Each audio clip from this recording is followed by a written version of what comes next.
국정감사 3일째인 오늘 법사위에서는 대법원 현장 검증에 나섰는데요.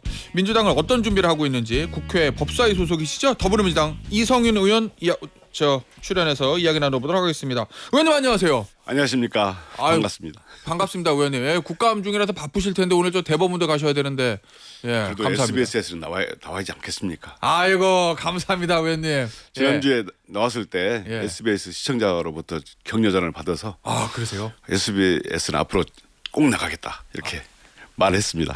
감사합니다. 의원님 약속 지키셔야 돼요. 예. 아니 오늘 지금 이거 끝나면 서초동 가시는 거예요? 대법원 현장 검증 대법원 현장 검증 가야 됩니다. 오늘 그럼 가셔서 의원님 딱 중점적으로 내가 이거 하나는 조금 밝히고 오겠다라고 하는 게 뭐가 있을까요? 첫째는 그 이재명 대표에 대한 그 사법 쿠데타 의혹을 받고 있는 사건, 그 사건에 대해서 기록이 6만 7만 쪽이 된다고 그러는데 그걸 다 봤느냐? 대법원에서는 보지 않았다. 전자기록으로 봤다 했지 않습니까? 그러자 100만 명이 넘는 시민들께서 그 로그 데이터를 공개해라라고 했지 않습니까? 저희가 과연 그게 있는지 확인해 보러 가려고 하고 있고요. 사법개혁 관련해서 대법원에서 1조 4천억 이상이 든다 이렇게 했지 않습니까? 저 대법관 늘릴 때요? 과연 그게 필요한지 한번 실제로 한번 가서 보고 확인해 보려고 그럽니다. 그러면 전산 로그 기록 보시겠다는 얘기는 조희대 대법원장을 비롯한 대법관들이 그 기록을 얼마나 접속을 해가지고 얼마나 저 전자 기록으로 봤느냐 요걸 보시겠다는 거잖아요. 그렇습니다. 국민들은 우리 법원에서 자기의 사건 일생에 한 건 있을까 말까 한 중요한 사건을 법원 판사님들이 기록을 잘 보고 판단해 주는 거 알고 있는데 과연 이 사건도 그 6만이나 7만 쪽 되는 사건을 제대로 봤을까 이것을 묻고 있거든요. 알겠습니다. 그건 이제 현장 검증 하시는 거고 혹시 조희대 대법원장이 오늘 보니까 불출석 사유서 냈다는 거거든요. 불출석 의견서. 어떻게 그러면 지난번에는 국회에서 할 때는 가서 모두 발언하고 1시간 반 참고인으로 질의 듣고 마지막 마무리 발언했잖아요. 오늘 보면은 그러면 대법원에서 하지만 대법원장실에서 그 현장으로 내려오지 않겠다. 이게 이제 대법원장의 조희대 대법원장의 입장인 것 같은데 민주당은 어떻게 예상하고 계세요? 저희는 조희대 대법원장이 법을 지키는 사람이잖아요. 그렇기 때문에 오늘 대법원 현장 검증에도 반드시 참석하리라고 봅니다. 더군다나 법사위에도 참석을 했는데 자신의 집 사무실에 가서 감사를 하는데 참석하지 않는다? 저는 도저히 예상할 수가 없는 거고요. 조희대 대법원장은 수십 년간 법관을 했습니다. 재판할 때 증인이나 참고인이 자기 나갈 수가 없다는 의견서를 내놓고 출석 안 하면 그 재판이 되겠습니까? 법을 지키는 사람으로서 국회법 121조 5항이라든가 국회 증언감정법 2조에 따라서 출석하리라고 저는 믿습니다. 의원님, 그럼 오늘 대법원에서 하는 현장 검증이요. 그 로그 기록 보려면 뭐 서버실이나 이런 데 가서 보시잖아요. 그 현장 가서 보는 그 현장 검증만 하는 겁니까? 아니면은 그저께 국회에서 했던 것처럼 이 책상 위원장 앉아 계시고 양쪽에 여야 의원들 있고 증인 데려다 놓고 신문하고 질의하고 응답하고 이런 과정도 있는 거예요? 현장 검증도 그런 과정이 있습니다. 현장 검증에서도 증인 내려와서 질의 응답하는 게 있어요? 질의 응답이 없고 다 똑같이 하는데 생중계라는 게 어렵습니다. 없고 다만 그 뭐랄까 절차적으로 장비가 없기 때문에 그런 측면이 좀 부족할 뿐이지 질의응답은 질의는 가능하다. 똑같이 가능합니다. 그러면 대법원 측에서는 아마 법원행정처장이 대법관이잖아요. 천대엽 대법관이 나와서 답할 것 같은데 그거는 부족하다. 대법원장 나와라 이런 말씀이신 거죠? 천대엽 대법원 행정처장은 이 재판에 관여한 적이 없어서 자기는 아는 게 없습니다. 답변을 할 때 보면 판결문에 의하면 이렇게 얘기를 하고 있잖아요. 그래서 직접 이 대법원장이 나와 답변을 해야 된다. 대법원은 재판에 관여하는 것으로서 재판의 독립성을 해친다 이런 취지로 말하지 않습니까? 저희가 알고자 하는 것은 재판의 공정성 이 부분을 한 번도 저희는 언급한 적이 없습니다. 저희는 과연 최근 5년간 35일 이내에 파기환송된 사건은 딱 한 건밖에 없거든요. 이재명 사건. 그럼 이 과연 대법원이 법령과 절차를 지켰냐 이걸 묻겠다는 겁니다.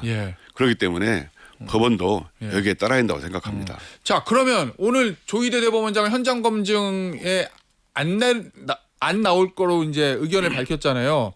어떻게 하실 거예요? 아침에 이제 끝나고 가셨는데 현장 검증하러 가셨는데 저 조희대 대법원장이 없어요 그 자리에. 그럼 그 다음에 어떻게 하실 거예요? 저희가 그래서 현장으로 가는 거 아닙니까? 그러니까 현장 가도 대법원장실에서 내려와야 되잖아요. 대법원장실도 현장 검증 대상입니다. 아 그래요? 예. 저희가 과연 대법원장이 어떻게 돼 있고 대법관실이 어떻게 돼 있는지 확인하지 않습니까? 자기들이 대법관실이 75평이 필요하다고 얘기했지 않습니까?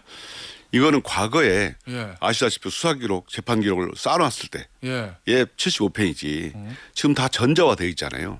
그런데 그렇게 넓은 사무실 공간이 필요하지 않습니다. 그렇기 때문에 대법원에 갔는데 대법원장이 안 나온다. 자기 집에 손님이 왔는데 주인이 안 나온다. 이거는 한국적 상식으로 봤을 때 맞지 않는 거 아니에요? 그러면 대법원장실도 현장 검증의 대상이기 때문에 대법원장실로 의원들이 올라갈 거다. 현장 검증 그런 말씀이신 거죠? 거기도 안 계실까요? 그건 모르죠. 만약에 대법원장이 자리를 좀 피해서 뭐 외부를 나갔거나 그래서 못 만나게 된다면 그러면 동행명령장 이런 것도 생각하고 계세요? 지금 동행명령장 가능성은 언제든 열려 있는 거고요. 저희는 조희대 대법원장이 그 정도로 법을 오랫동안 했던 분이니까 국회를 존중하고 또 사법권도 수장으로서 정말 상식에 맞는 행동을 할 거라고 봅니다. 저희들도 법원에 재판하면 국회의원들도 가서 다 재판을 받지 않습니까? 입법부에서 사법부에 나와서 이 증언을 하라. 그러면 증언해야 맞죠. 그게 서로 존중해 준 것이고 그게 서로 견제와 균형을 이루는 거 아니겠습니까? 자 그러면요 하나씩 정리를 해보면 어쨌든 원장실도 현장 검증 대상이기 때문에 원장실로 간다. 그러면 원장실로 가시겠다는 말씀이에요. 거기 조희대 대법원장이 있어요. 그러면 그 자리에서 질의응답 이게 또 가능한 겁니까? 그건 또 다른 문제고요. 현장 검증을 하러 갔기 때문에 거기서 질의응답하는 문제는 원래 정상적인 절차를 갖춰놓고 거기에 위원장이 주재하에 그걸 하겠죠. 그렇지만 현장 검증하고 또 현장에서 질의응답하는 문제하고 약간 다른 문제입니다. 아 그러면 조희대 대법원장은 원장실에 있으면 현장 검증 과정에서 말은 오갈 수 있지만 공식적인 지난번 월요일처럼 뭐 참고인 신분으로 질의하고 1시간 반 이거는 불가능하다는 말씀이세요? 거기서 아니 그거를 원하실 것 같아서 저희들이 원하는 것은 조희대 대법원장이 5월 1일 그 사법 쿠데타 의혹을 받고 있는 사건에 대해서 절차를 지켰는지 과연 이걸 답변을 국민들께 해달라는 겁니다. 그렇기 때문에 이번에 대법원에 가서도 조희대 대법원장이 저희가 질의응답 할 수 있는 현장에 나와서 얘기를 할 수 있을 거라고 기대하고 또 그렇게 할 거라고 믿습니다. 근데 저 민주당 법사위원님들이 기대하는 것처럼 지금 조희대 원장이 안 할 것 같아서 제가 어떤 지금 대비책을 플랜 B를 가지고 계시는지. 플랜 B는 있긴 하지만 제가 여기서 말씀드릴 수는 없고 뭔데요? 지난번에 법사위 열릴 때도 자기들이 수십 년간 관례에 의하면 대법원장은 인사만 하고 갔다. 이랬지 않습니까? 그렇지만 90분 동안 앉아 있었잖아요. 또 이런 것에 대해서 우리 의정 경험이 많은 법사위원장님이나 이런 분들이 지혜를 발휘하겠죠. 어쨌든 대법원장실에 찾아가서 현장 검증할 때 대법원장이 있으면 질의응답을 할 수 있는 대법원장 입을 열 수 있는 우리는 다 계획이 있다. 이런 말씀이시죠? 계획의 보관이 있다는 것인데 저희들이 하나만 살짝 힌트 주시면 안 돼요? SBS 시청자분들을 위해서. 의원님을 저는 사랑하는. 처음부터 말씀드렸지만 대법원장이 현장 검증에도 참여할 거라고 저는 믿고 있기 때문에 기대해 보시죠. 오, 알겠습니다. 그러면 월요일 같은 장면을 저희가 볼 수 있는 거예요? 대법원장 말은 하지 않더라도 계속 질의하는? 그렇죠. 저희가 그걸 기대하는 거고 국민들도 대법원장을 상대로 직접 물어서 국민들이 진짜 궁금해하는 걸 알고 싶어 하잖아요. 알겠습니다. 아, 좀 플랜 B가 있다고 하시니까 기대됩니다. 이제 오늘 오전에면 오늘 얘기가 나올 것 같기 때문에 좀 지켜보도록 하고 오늘 하루 어제 대통령이요 국무회의에서 이런 얘기도 했잖아요, 의원님. 국회 증언을 거부하거나 대놓고 뻔뻔하게 거짓말을 하는 행위는 절대 허용하면 안 된다. 이거 뭐 일각에서는 저 조희대 대법원장이나 또는 예전에 저 헌재에서 예전에 얘기했던 뭐 한덕수 전 총리를 겨냥한 거 아니냐 뭐 이런 저 언론의 해석이 있던데 의원님 어떻게 보세요? 그 대통령께서도 국회 경험이 있잖아요. 제가 국회 와 보니까 거짓말을 제가 수사기관에 있을 때도 거짓말을 많이 하지만 너무나 천덕스럽게 거짓말합니다. 아, 그래요? 조금 지나면 곧 밝혀질 것도 거짓말하고 특히 공직자들이 윤석열 정권 때 공직자들이 국회에 나와서 정말 뻔뻔스럽게 거짓말을 많이 했잖아요. 곧 밝혀질 내용도 거짓말하고 계엄 있었느냐 없느냐 물어봤을 때 그런 일 없다고 그렇게 또 윽박지르고 그렇지 않습니까? 이렇게 되면 공직자들이 국민들한테 거짓말하게 되면 민주주의가 제대로 될 수 없고 국가가 제대로 설 수 없습니다. 이런 얘기를 하신 거고요. 또 저희가 보니까 이중한 공직자들을 고발했는데 수사가 제대로 이루어지지 않는 거. 그러니까 자기가 거짓말해도 처벌받지 않는다는 생각을 갖고 있기 때문에 거짓말하는 것 같아요. 결국 국민들을 상대로 거짓말하는 문제는 진짜 엄중한 문제로 다뤄져야 한다고 생각합니다. 알겠습니다. 의원님 어제 법사위에서요. 또 한바탕 난리가 났어요. 저 이화영 전 부지사하고 박상현 검사하고 나란히 앉아 있었거든요. 중간에 한 사람 사이에 두고 수사했던 검사하고 피의자하고 피고인하고 거기서 나왔던 얘기입니다. 국민의힘 주진우 의원의 질의와에서 나온 얘기예요. 이화영 전 경기도 평화부지사 변호인 교체 과정에 김현지 부속실장에 관여했다는 의혹 이걸 제기하고 그리고 박성현 검사가 그 부분을 확인해 줬거든요. 이거는 어떻게 봐야 되는 거예요? 아니 MC께서도 변호사시잖아요. 변호사가 자기를 위해서 변호하지 않고 검찰을 위해서 변호한다는 느낌이 들면 바꾸는 건 당연한 거 아니에요? 그 이화영 변호사가 한 말이에요. 이화영 변호사한테 물어봤습니다. 왜 변호사를 교체했냐? 아니 변호사가 자기를 위해서 변호하지 않고 검찰이 편을 서서 검찰을 변호하는 느낌이 들었다. 그래서 교체했다. 너무나 당연한 거 아니에요? 애초에 그 변호사는 왜 그 변호사를 선임했다는 겁니까? 이화영 어쨌든 본인이 처음에 선임한 변호사일 거 아니에요? 변호사가 많이 바뀌었다고 그래요. 바뀌었는데 이화영 변호사가 어제 법사위에 나와서 하는 얘기는 이 사람이 자기를 위해서 변호하는 게 아니고 자꾸 검찰 쪽에 서서 변호를 하더라. 이러면 안 되는 거 아니냐라고 해서 얘기를 했고 결국 변호사가 변호를 할 수 없다라고 했고요. 저는 어제도 이상한 게 왜 변호사가 자기가 변호사가 사임한 배경을 검사한테 얘기합니까? 난 그것도 납득이 안 됐습니다. 아니 근데 어제 이제 주진우 의원의 주장 그다음에 그 변호사가 언론 인터뷰를 한 거를 이제 모아 보면 이게 이제 이화영 지사가 어이 설 변호사 당신은 안 되겠어 해임 이게 아니고 김현지 실장이 그 설 변호사한테 전화해가지고 이러이런 사실이 있는데 맞습니까? 당신이 자백을 권유했어요. 이렇게 질문하고 그래서 그 설 변호사가 아닙니다라고 얘기하고 그냥 자신이 사임했다는 거거든요. 그러니까 그 왜 사임 과정에 김현지 실장이 개입이 돼 있냐 이게 이제 주진우 의원의 의혹 제기 포인트인 것 같아서요.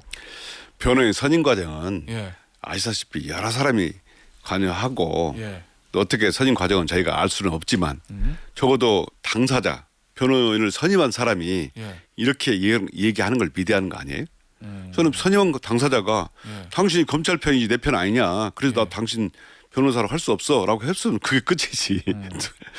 그 어떤 물건도 보면 상품이 있으면 어떤 사람은 좋다고 하기도 하고 어떤 사람은 좋지 않다고 그러지 않습니까? 결국 선택은 당사자가 하는 거 아니에요? 이건 당사자 본인이 직접 법사에 나와가지고 아니 변호인이 내 편이 아니고 검찰 편이라는 느낌이 들어서 변호인을 할 수 없었다라고 하는데 더 이상 무슨 말이 필요한가요? 김현지 실장이 뭐 개입을 했는지 안 했는지는 중요한 문제가 아니다 말씀이시죠? 그렇습니다. 알겠습니다. 이거 하나 더 볼게요. 양평 그 공무원 돌아가신 요 사건 이거 관련해 가지고 이 유족 측이 직권남용 등 혐의로 김건희 특검을 고발할 계획이다. 뭐 이렇게 얘기하면서 어제 그 변호사가 또 주장했던 거 보니까 심야 조사 중에 하지도 않은 진술을 기재했다. 그러니까 조서의 질의응답 요 질문을 좀 조작을 했다. 조서를 조작을 했다. 이렇게 주장하고 있거든요. 그 주장은 어떻게 봐야 됩니까? 그거는 수사를 하다 보면 양측 입장이 많이 달라진 경우 있고요. 예. 또 특검에서 수사를 지금 조사를 해보고 있지 않습니까? 그걸 감찰. 예. 특검이 감찰이든 어쨌든 조사를 상황을 조사하고 있고 저는 이것이 한 공무원의 죽음이 정말 안타깝고 힘든 일이 유감스러운 일이지만 이것을 정치 소재화 정쟁화 하는 게 과연 맞느냐 저는 생각합니다. 특검이라는 것이 시간을 정해놓고 그렇지 않습니까? 또 국민들로부터 저3 국가기관이 아닌 제3기관에서 진상을 규명해라 이런 거잖아요. 국힘이 상당수가 그 수사 대상입니다. 그렇기 때문에 수사 방어용으로 쓰려고 저렇게 정쟁화하는 거 아니냐 생각이 들고 저는 이 특검 수사의 정당성을 흔들어서는 안 된다라고 생각합니다. 더 이상 국민의힘 의원들에게 수사의 칼이 못 들어오게 하기 위해서 그렇습니다. 이렇게 좀 또 과하게 대응하는 거다. 그럴 수밖에 볼 수가 없는 게 한 공무원의 죽음은 안타깝지만 결국은 그 부분은 경찰이 변사 사건 수사하잖아요. 그다음에 특검도 조사하고 있기 때문에 거기에 맡기고 자기들은 수사에 협조하면 되는 겁니다. 그런데 이거 무슨 살인 특검이니 뭐니 하고 있으니 보니까 정말 이 사람들이 한 공무원의 죽음을 너무 정치 쟁점화하고 있다. 저는 이렇게 생각합니다. 알겠습니다, 의원님. 마지막 질문인데요. 짧게 답변을 좀 부탁드릴게요. 이 계엄 당시에 대통령실 CCTV가 공개됐어요. 한덕수 전 국무총리의 당시 행적들이 좀 공개가 됐는데 이 한덕수 전 국무총리는 어떻게 해야 된다고 보세요? 법원이? 많은 시민들께서 그걸 보시고 소름이 끼쳤다라고 하지 않습니까? 저는 법원이 영장을 기각했는데 이번에 한덕수에 대해서 법정 구속을 해야 된다. 그렇지 않으면 다시 증거인멸을 시도할 가능성도 있다. 오늘 영장 기각한 박성재 전 장관에 대해서도 법원이 도주 증거인멸에 대한 소명이 부족하다라는 취지로 기각했는데 내란 사건은 법원이 처음 하는 사건입니다. 달리 봐요. 일반 사건과 달리 봐야 되고 특검은 시간을 정해놓고 하는 한시적인 수사. 그다음에 이 내란 사건은 역사상 처음 있는 사건이기 때문에 그러한 시각에서 정말 재판과 영장을 해야 되는데 참 안타깝다. 그러니까 내란 전담 재판부가 필요한 거 아니냐. 저는 이렇게 생각합니다. 1심 판결 전이라도 법원이 직권으로 구속해야 된다 이런 말씀이신가요? 예, 그렇습니다. 알겠습니다. 오늘 인터뷰는요 여기서 마무리하도록 하겠습니다. 지금까지 국회 법사위원인 이성윤 더불어민주당 의원이었습니다. 의원님 감사합니다. 감사합니다.